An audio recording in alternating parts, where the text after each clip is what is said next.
గత ఏడాది నవంబర్ 10 అంటే 2025 సంవత్సరం నవంబర్ 10న ఢిల్లీ ఎర్రకోట వద్ద జరిగినటువంటి బాంబు పేలుడులో 15 మంది చనిపోయారు భారతీయ పౌరులు. ఈ దాడికి జైషే మహమ్మద్ ఉగ్రవాద సంస్థకు సంబంధాలు ఉన్నాయి అని చెప్పి అప్పట్లో రిపోర్ట్లు వచ్చాయి. ఎస్, ఆ రిపోర్టులు నిజమే అని చెప్పి ఐక్యరాజ్య సమితి తాజాగా అధికారికంగా నివేదించినటువంటి ఒక రిపోర్ట్లో తేటతలం అయిపోయింది. ఐక్యరాజ్య సమితి సెక్యూరిటీ కౌన్సిల్ విడుదల చేసినటువంటి రిపోర్ట్లో ఈ విషయం చాలా స్పష్టంగా చెప్పింది. ఈ మధ్యనే 37వ analytical support sanctions monitoring team విడుదల చేసినటువంటి ఈ టీంలో గత ఏడాది జరిగినటువంటి ఈ పేలుడుకు జైషే మహమ్మద్ ఉగ్రవాద సంస్థకు సంబంధాలు ఉన్నాయి అన్నట్టుగా మా సభ్యదేశమే మాకు చెప్పింది. కానీ ఆ సభ్యదేశం పేరు మాత్రం ఈ రిపోర్ట్లో వెల్లడించలేదు. మా సభ్యదేశం మాకు వెల్లడించింది, ఎస్, ఈ పని జైషే మహమ్మద్ సంస్థే చేయించింది అనేది ఇట్స్ కన్ఫర్మ్. నెంబర్ 1. రెండో విషయాన్ని కూడా ప్రస్తావించింది. గత ఏడాది మనందరికీ గుర్తు, భారతదేశంలో పహల్గామ్ అటాక్, మనం మర్చిపోలేం. పహల్గామ్ అటాక్ ఏప్రిల్ నెలలో జరిగింది. ఈ దాడిలో 26 మంది చనిపోయారు. ఈ పహల్గామ్ దాడి వెనక క్లెయిమ్ చేసుకుంది నిజానికి ది రెసిస్టెన్స్ ఫ్రంట్ అనేటువంటి ఒక ఉగ్రవాద సంస్థ ఈ దాడి మేమే చేశామంటూ క్లెయిమ్ చేసుకున్నారు. ఈ ది రెసిస్టెన్స్ ఫ్రంట్ అనేటువంటి సంస్థ లష్కరే తోయిబాకు అనుబంధ సంస్థ.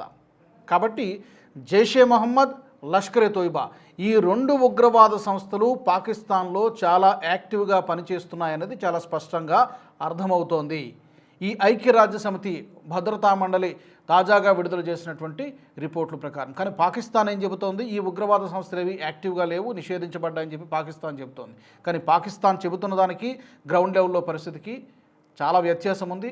పాకిస్తాన్ చెబుతున్నవన్నీ కూడా శుద్ధ అబద్ధాలు, తప్పులు చెబుతోంది, అబద్ధాలు చెబుతుంది అన్నటువంటి విషయం ఐక్యరాజ్య సమితి చాలా స్పష్టంగా చెప్పింది. ఇందులో ఈ రిపోర్ట్లో 3వ అంశం కూడా ఉంది. క్రాస్ బోర్డర్ టెర్రరిజాన్ని అంతమొందించాలి.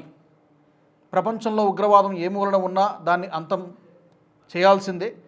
క్రాస్ బోర్డర్ టెర్రరిజాన్ని అంతమొందించాలి. జైషే మొహమ్మద్ సంస్థ పూర్తిగా మహిళలతో నిండినటువంటి ఒక ఉగ్రవాదుల బృందాన్ని, జిహాదీల బృందాన్ని తయారు చేస్తోంది, భారత్ కోసమే తయారు చేస్తుందన్నటువంటి విషయాన్ని కూడా ఈ రిపోర్ట్లో ఐక్యరాజ్య సమితి వెల్లడించింది.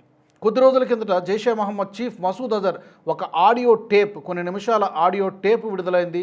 మహిళల్ని ఎంకరేజ్ చేస్తూ, మహిళల్ని రెచ్చగొడుతూ, ఇంతవరకు యువకులు బలిదానం చేశారు, ఇక యువతులు అంటే మహిళలు ముందుకు రావాల్సినటువంటి అవసరం ఉంది, మన శత్రువు భారత్ పైకి మనం దండెత్తాల్సినటువంటి అవసరం ఉంది అంటూ మసూద్ అజర్ విడుదల చేసినటువంటి ఒక ఆడియో సోషల్ మీడియాలో చాలా పెద్ద వైరల్ అయింది.